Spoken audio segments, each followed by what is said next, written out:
No need to be roaming around anymore. Today on Professor Rob's channel, we examine the Roman sword, the Gladius.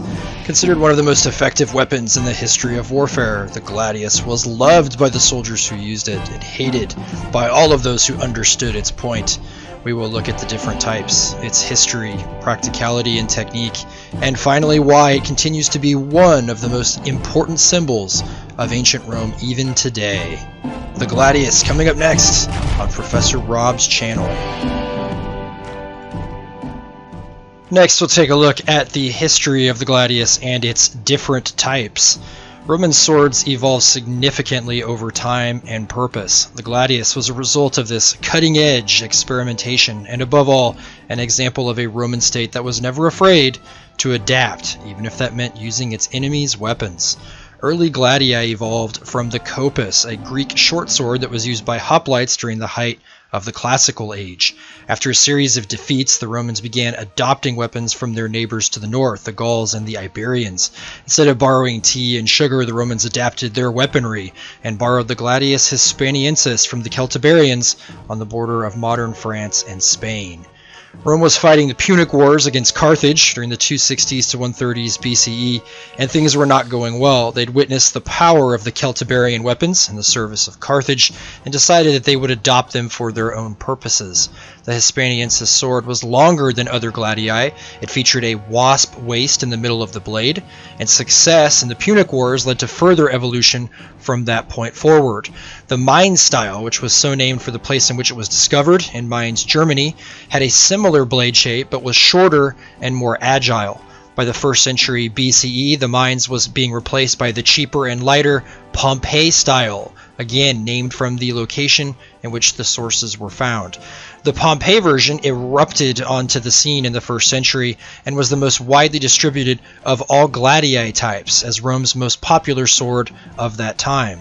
The Pompei featured a straight blade but was shorter. Longer versions eventually gave rise to the Spatha, a much longer Pompei style that was designed for swinging at cavalrymen, although hitting them required some practice. The Spatha would emerge as a dominant version as Romans encountered more cavalry in the 3rd century onward. Other types like the Fulham sword featured compromises between the Mainz and Pompei styles, including a irregular shaped blade. Although brutal in combat against infantry, the gladii's lack of reach made it less effective against cavalry, which would lead to the introduction of the Spatha towards the end of Roman history and into the Dark Ages. The Gladius was a result of Roman experimentation and the evolution of a changing Roman army. Next, we'll take a look at the use of the Gladius and its tactical abilities. The Gladius was used primarily as a stabbing weapon. Its wide rhomboid point would cause large wounds that made it extraordinarily effective at defeating Rome's enemies, and sometimes friends too. Rome fought a lot of civil wars. The Roman historian Vegetius commented that the Romans were likewise taught not to cut, but to thrust with their swords, as a stroke from the edges seldom kills, but on the contrary, a stab, though it penetrates but 2 inches, is generally fatal. Livius, a Roman historian, comments on this by talking about it in the context of the Macedonian Wars. He says that the Gladius produced fearful wounds, and that the Macedonians realized in a general panic with what weapons and what men they had to fight. Fear seized the king as well, and he fled the battlefield. So, just understanding in the context of the quote, the Gladius was such a fearful weapon psychologically that some enemies simply did not want to face it because of the wounds that it could create. Fatality. It also featured a narrow point for passing through chainmail and leather, which were the most common armors of that time period, and many enemies that fought Rome had no armor at all. Experimental archaeology has demonstrated, aka me in my backyard stabbing chewy boxes, very scientific method, finds that the Gladius will pass through most kinds of fabric and lumber. What if an enemy has heavy armor, like a bronze cuirass for example? Well, the Romans figured that out. Stab things that don't have armor, right? The legs or the opponent's face, for example.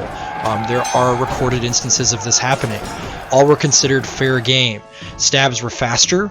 They could be made from a strong defensive position without opening yourself up to a counterattack, and they require less energy. Fighting in hand-to-hand melees typically was quite tiresome. Can I swing this sword if I so desire to do so? Sure, Polybius the Roman historian's got you covered. He's one of the best sources on this matter. He states that the Gladius has an excellent point and can deal a formidable blow with either edge because its blade is stout and unbending. Gladii were balanced weapons, weighing about 1.5 to about 2 points. That's pretty light. It's not a Dark Souls or For Honor greatsword that's going to weigh like 50 pounds in reality.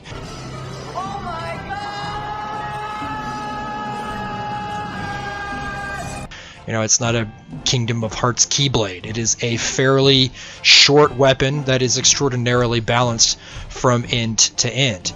It is light and nimble, and many gladiators were known for their proficiency with the weapon in a swinging context.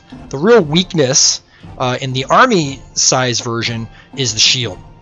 The Roman soldiers used huge shields in battle that protected most of their body. They also used formations that featured many men in a small state in small space, all of which is not conducive to swinging wildly like you're going to be in a Mel Gibson movie. It works in Hollywood, doesn't necessarily work well in real life. Overall, stabbing can do far more damage, especially in the ancient world. Incisions as little as 2 inches can incur infection, while broken bones from a swing can easily be mended by doctors of that time period. This is why you see so many sharp weapons in the classical age. It simply was just a more effective way to be able to fight. Less energy, less time, faster strikes, better defense, better for discipline. The list goes on and on as to why the Gladius was used in the way that it was. So the Gladius was a superb weapon, primarily used for stabbing, but also could be used for swinging as well in particular emergencies. Lastly, the Gladius was carried in different ways throughout its history. Evidence indicates that it was worn on double belts through the Roman Republic, and some evidence for the Empire as well.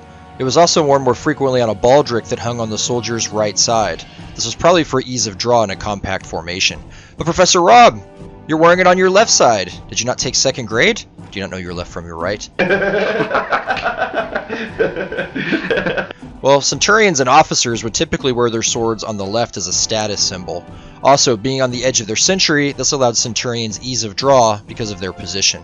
What we'll take a look at lastly is the Gladius and its importance in regards to significance.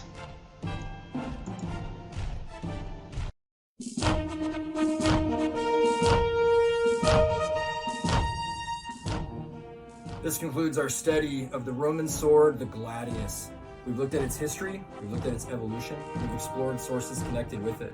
It was a tool that allowed the greatest empire of antiquity to stake its claim. Rome's power and glory came at the hands of the common foot soldier and his gladius, securing peace. It was forged to forge an empire, and it would go on to inspire everyone from smiths to kings.